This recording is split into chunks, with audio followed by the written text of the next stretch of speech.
Welcome to Luca and Miguel. Enjoy the video. In this video, I will explain how to use a tally counter for Naam Jap. A tally counter is a small, handheld device designed to count repetitions with a simple click. It's a wonderful tool for spiritual practices like Naam Jap, helping you keep track of your chants without distraction. This guide will walk you through setting up and effectively using your counter to deepen your devotional practice, ensuring you maintain focus and consistency.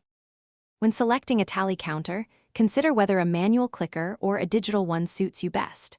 Manual counters offer a satisfying tactile feedback, while digital ones often have larger displays.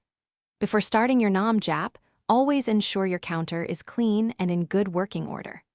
Most counters have a simple reset mechanism, usually a small knob or button, to clear the count to 0, preparing it for your session. For effective counting, hold your tally counter comfortably in your non-dominant hand, allowing your dominant hand to perform other actions if needed. With each complete recitation of your mantra, gently press the button or lever to advance the count by 1. The key is to maintain a steady, unhurried rhythm, allowing your mind to fully engage with the sound and meaning of the Naam. Many practitioners aim for specific numbers, such as 108 or 1008 repetitions. Using a tally counter offers several benefits, primarily helping you maintain focus and preventing your mind from wandering during Naam Jap. It provides a tangible record of your daily spiritual efforts, which can be very encouraging.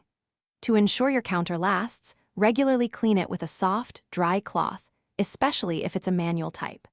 After each session, store your counter in a safe, designated place, ready for your next devotional practice. Thanks for watching and please subscribe. It's the best investment you'll ever make.